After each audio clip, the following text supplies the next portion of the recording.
It is commonly known that feelings are associated with thoughts, and thoughts are associated with feelings. This can be a pro and a con. If we are feeling bad, we begin to think negatively, and if we begin to think negatively, we begin to feel bad. This can cause long-lasting cycles of depression and a lack of progression. How we think and feel is also impacted on our environment and whatever visual stimuli we are absorbing.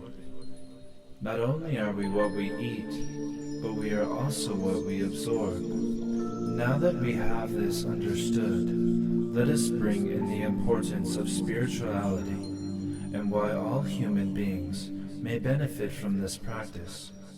One of the most beneficial pieces of believing in a higher power is the equation that is faith. Faith can be broken down to a belief plus action equals a desired outcome.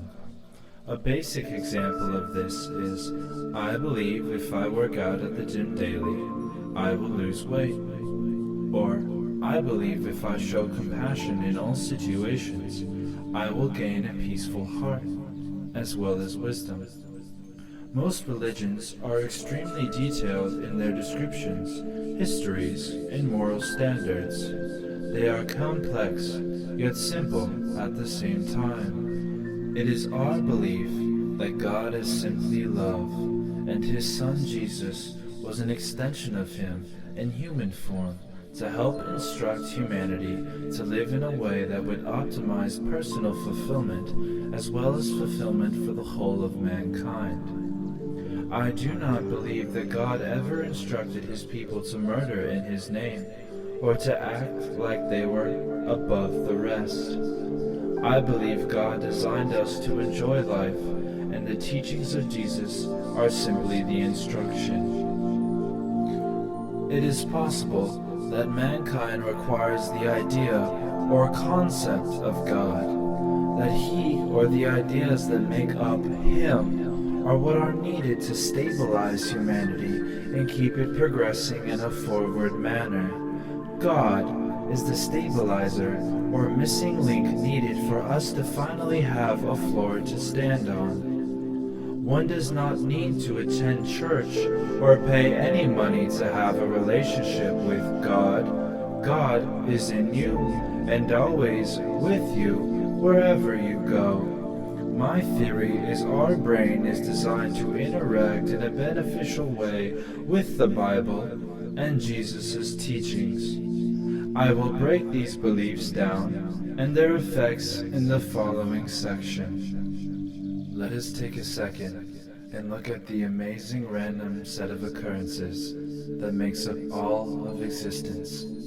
How lucky or unlucky is it that we just over time came to be exactly as we are today? As fun as that sounds, I like to see mankind's universe as a calculated design pre-thought planned out even before the first atom was born. The intricacies of our mind, the detail of our nervous system, the complexity of our emotions, all the way to how the planets align in space. The universe seems too much chaotically organized to be a random set of occurrences simply stacked on top of each other. This way of thinking can be advantageous because every problem the universe faces now can have a counter-design to fix whatever is poorly functioning. If a vacuum cleaner stops working, we can break it down and troubleshoot each individual piece to find a solution to the malfunction. Every aspect of the universe may be approached this way. When software has bugs, we update it with a patch or counter code that addresses the set of issues that are in need of correction, allowing the entire program to run again smoothly. I believe spirituality is a patch to help update and optimize humanity, that it is a necessary component for peace on earth. Peace is first needed if we are planning on keeping Earth alive and maintained for future generations. If the universe is a design, would it design itself to destroy itself, or would it do all it can to maintain its growth and progression? What is alive usually wants to keep on living, as it cannot know what exists beyond its current existence, or death. So in essence, let us theorize the universe is a self-maintained, self-aware system with the desire to continue. Humans are unfortunately Earth's biggest threat at the moment, as we are the only ones with the conscious capability to destroy it. So the universe will do all it can to instruct us not to do so. Is it God's universe, or is the universe God? Either way, the concepts that compile the understanding of God is capable of uniting all people across all borders and race. If a religion or spiritual practice requires money, which translates to your time over energy, then it is safe to say their underlying intention is to not benefit you, it is to profit from you. As I stated earlier, God is something you may interact with alone on your time. In our current understanding, all the universe requires of you is to live with compassion, find gratefulness in you, and appreciate and spend time with nature. I will explain why these are incredibly beneficial to you and how they can change your life today. Compassion. Today's society often looks at compassion as a weakness, when in undeniable fact it is a strength. Compassion can be summed up to the ability to understand. Example: a man walks into my gas station, throws his money on the counter, and says abruptly, "Give me Marlboro Reds," while staring me down. I grab his cigarettes and retrieve his money. As we finish this transaction, he grabs his change and in a sarcastic tone says, "Thanks, buddy," then storms out. Let us now simplify this scenario. Bad energy walks into a gas station, attempts to spread bad energy, and leaves. I show compassion by treating the man with respect throughout the encounter. I will not allow his energy to permeate mine. I understand his toxic behavior may be a result of an environment, situation, or person he has been interacting with. Compassion requires you to be more conscious and helps keep negativity from breaking your essence, allowing you to stay in a place of constant peace and clarity. For me to allow him to anger me actually sets me back, as anger is typically an impulse emotion. When we are angry, we cannot think clearly and tend to falter in our current function. This is why players of an opposing team tend to shit-talk each other, as they wish to throw each other into an unfocused emotional state. The more you practice compassion, the stronger it exists within you, allowing you to stay clear-minded and unaffected by any outside energy sources throughout your day and throughout your life.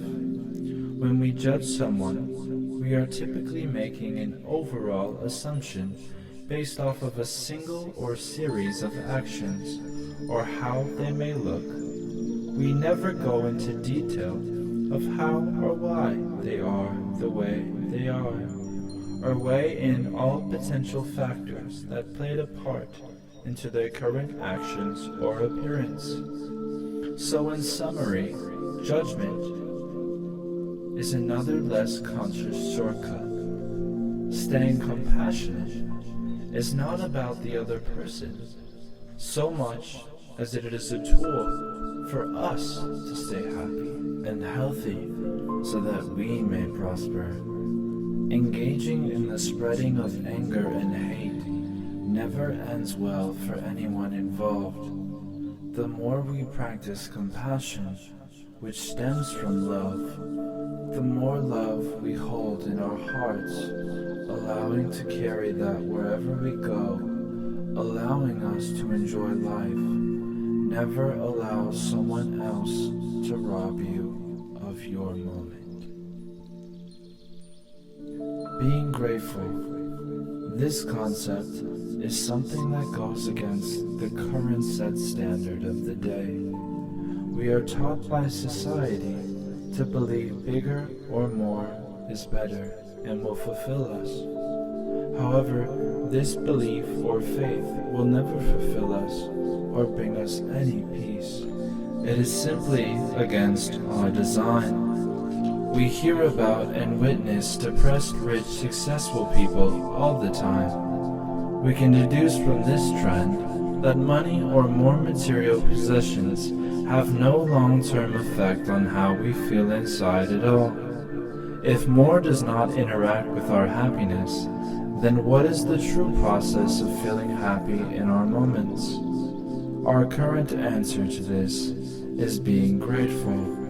We can break this down to greatly full, meaning we feel fulfilled when we take a moment to assign joy to what we already have. Time is limited, so maximize your moments by not thinking to what your future will provide. Instead, love all current aspects of your life. You may optimally utilize them, and any future blessings will simply be added to an already happy soul. Communing with nature. The teachings of Jesus greatly focus on the idea of giving time to God, to show acknowledgement to the one who gave us his life. He specifies we may do this by spending time alone in God. All this requires is to take some time out of your day to sit quietly outside. One may go for a walk, a run, or even meditate. Jesus says to do this when you wake up, if you can. Personally, I find this practice to bring a clear mind, as if nature was intended to interact with our minds this way. If you apply faith to this scenario, it will maximize the effect. I have faith that when I spend time alone with God, He will grant me peace and clarity that I may carry through the day.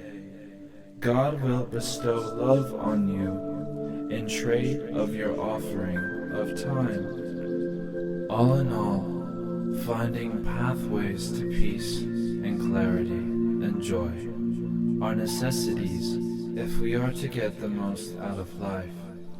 Of course, it is impossible to never feel sad or lost.